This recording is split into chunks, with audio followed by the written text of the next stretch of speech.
So today we're going to be teaching you how to do an area and volume problem. 2005 AP Calc AB question number 1.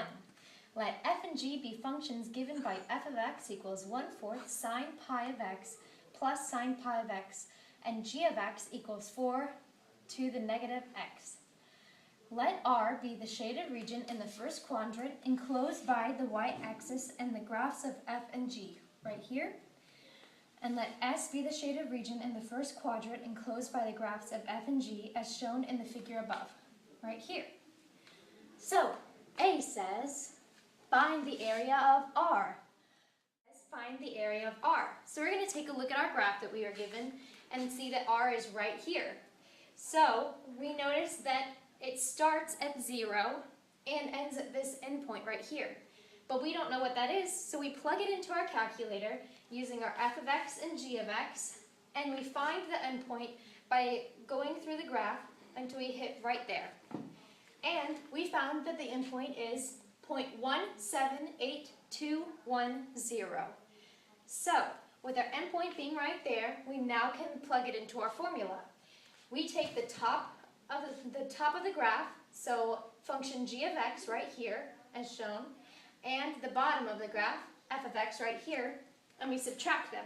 So we take the integral from 0 to our endpoint of g of x minus our f of x.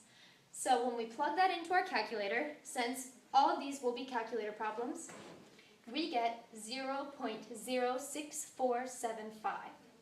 And that's easy for A. Now, for B, we have to find the area of S, which is pretty much the same thing. Now we notice that this is a whole sine function, so it will end at 1. And we start at our endpoint for the previous this. So, when we start right here, we're going to have the definite integral from 0.178210 to 1. And we notice that our top graph this time is f of x, and our bottom graph this time is g of x. So we're going to plug it in opposite this time. 1/4 sine of x, yada yada, minus 4 to the negative x, dx. Don't forget to write dx. So, as we take that integral, we're going to end up, after typing it into our calculator, with 0.410362. And it's easy as that.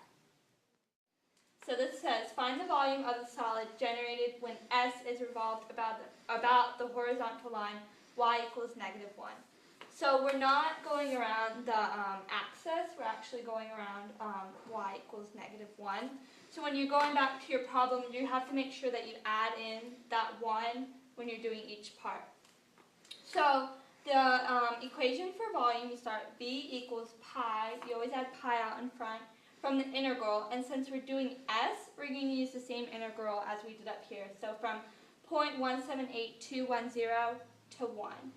And then you're going to go into your actual math part, where you're going to do f of x minus g of x, just like you did up here, f of x minus g of x. But this time, when you're doing it, you have to make sure you add 1 on the inside due to that horizontal line, and each one is squared. So you do f of x plus 1 squared minus g of x plus 1 squared dx. Then you just go and plug it into your calculator like we've done before. Make sure you add your pi out in front, and you'll end up with 4.55876 as the volume of that solid when rotated around that horizontal. And in the words of Mr. Olivo, good luck, have fun.